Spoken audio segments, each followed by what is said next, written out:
Hi, I'm Trevor from TrevorDumbleton.com, and today we're going to look at the answer to a question that I had from an email where someone basically said, I'm not a writer.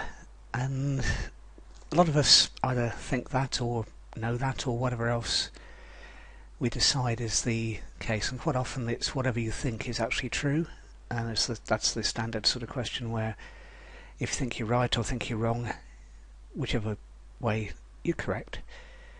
And it's kind of weird, but the first answer obviously is don't write. That gets over the I can't write part of things. There's nothing to say that you actually have to physically type away at things and write stuff. It's my personal preferred method of communication, and it's the method that search engines like Google prefer because they seem to index words a lot better than they index audios or videos or anything else or images. But you don't have to write. You can do like this, which is, if you're watching it, it's just a slideshow with bullet points, and I think the total number of words is, well, not very many, including the title, maybe 25 or 30, something like that. And all I'm doing is putting up a slide, talking about it, and then when there's enough talk about that particular slide, move on to the next one. And that way that can turn into a video on YouTube, a podcast on something like iTunes or Podbean that I use. And if I decide to get it transcribed, which you can do on somewhere like Fiverr, and if I wanted to get it transcribed, $5 would get it done easily. They're typically around about 10 to 15 minutes for $5. This is going to last probably around about 8, something like that. So all of that doesn't involve writing, and if most of us can speak, okay, there's a few that can't, but the vast majority can, and so you could do that. Just put up some bullets, talk about them as though you're explaining it, chatting with a friend. Which leads us neatly on to the second point, which is chat with a friend. Don't treat it as writing. If you were chatting with someone on Facebook or Skype or email or text, you'd be typing, you'd be writing.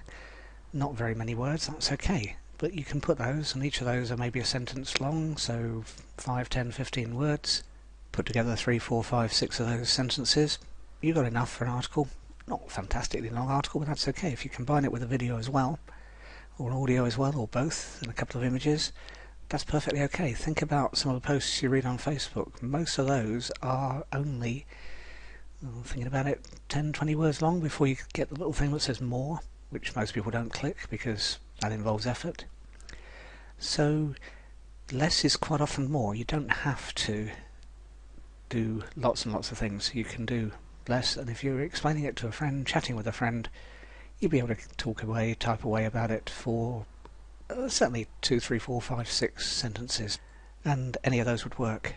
If you're doing it, so you could do it as a product review, you could do it, well, I was chatting with my friend recently, they asked what did I think of XYZ, rather than doing it as one of these straight reviews that everyone knows it's a scam. Because obviously if you're talking to a friend, it must be true. Maybe not, but psychologically in your mind it just ticks another box, and that's a great way of doing it. Just literally chat away. The other plus, if you're chatting with a friend, certain friends you'd say, well, I don't think this is for you, and you can put that in.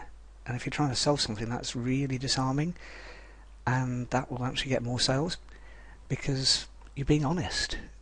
You think about it, every review that you read on the web almost is positive. It's a glowing 4 or 5 stars, unless you hit one of the nasty ones on Amazon where they said, well, I bought this, whatever it happens to be, this jug to hold stuff in, and it doesn't hold stuff because when I turn it upside down the lid falls off because I haven't put it on properly. But most of the time it's positive reviews, unless the product really is duff. So just do that. That's another very, very easy way of basically creating sales pages actually that don't need to sell, because the negative points as well as the positive points do it for you. Another easy way of writing content when you're a writer is comment on things, and that is, sometimes it's the icebreakers on conversations where here in the UK we'll probably start about the weather, or if you're a sports person you'll talk about the football or something like that. Any icebreaker, and one of the emails that I read regularly talks about how she does the school run, how she juggles internet marketing with looking after the kids and with cooking and with getting her own personal bringing that kind of personality into things works really, really well, because people start to identify with you. They feel as though they know you. If you've ever watched a TV show or listened to something or read articles by someone and they do that kind of thing, you feel as though you know them, even though you've never met them in your life, probably will never meet them.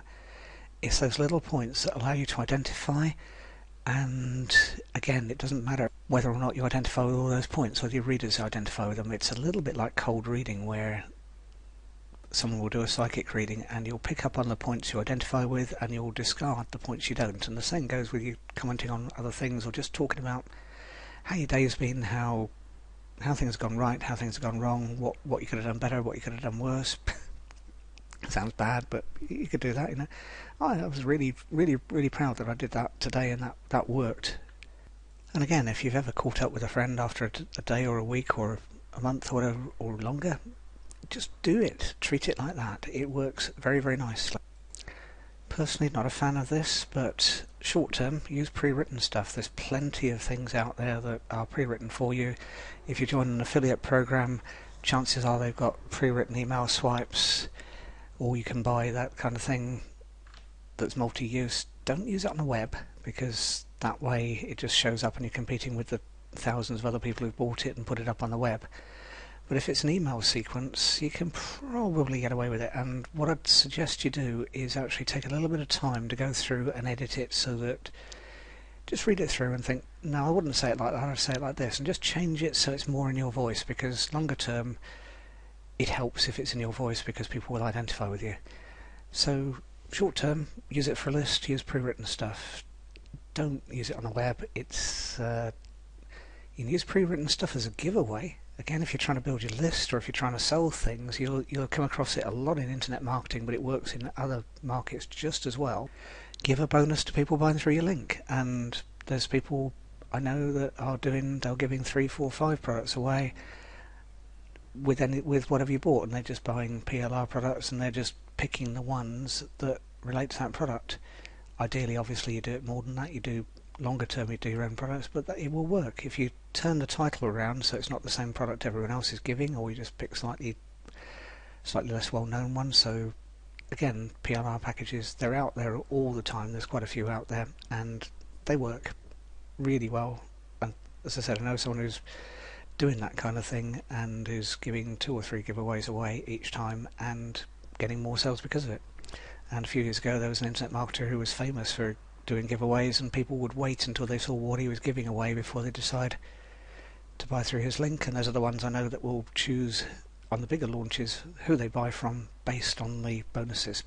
So that's another place you can use pre-written stuff, but in email sequences, definitely, if you can't write.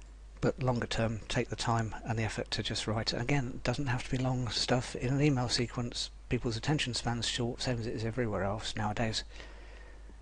Certainly is initially, and just put a couple of sentences in saying this. Bullet points will work fine and that kind of thing. So it doesn't have to be an essay, it doesn't have to be a dissertation, it just has to be something short, sweet, readable. And the fifth and final point is just do it anyway, because that's probably the most important part of this. Do it, you'll get better over time. It doesn't matter your first ones, you look back on and think, did I really write that? What was I thinking? Doesn't matter. It's out there, and short term you won't get lots and lots of traffic anyway. It builds up, there's a kind of critical mass. It's a bit like a snowball running downhill. It'll sort of start very, very small, and it'll pick up the occasional bit of snow, and you'll look at it after a few seconds and think that's the same size, and then suddenly it's ginormous.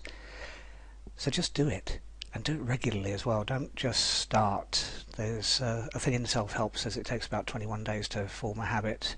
Something I was reading says there's actually been a scientific search, and 21 days is actually closer to 66 days, which obviously in self-help wouldn't do, because it doesn't fit with people's attention span. I know I sell self-help and I buy it and consume it and whatever. But if you can commit to doing this, ideally daily, for the next 2 months, that gets you to 66 days near enough. And it'll be a habit. You'll just think, yeah, I woke up this morning, did another blog post. Oh, okay, this one didn't take me any longer. It took me 10 minutes, 15 minutes, whatever it is, and suddenly I'm writing 300, 400, 500 words rather than struggling to write 20 or 30. Just start. Do it. It really does make a difference, and it makes a positive difference. If you'd like to know more, pop along to my site, trevordumbleton.com, and take a look at some of the other stuff there. Thanks very much.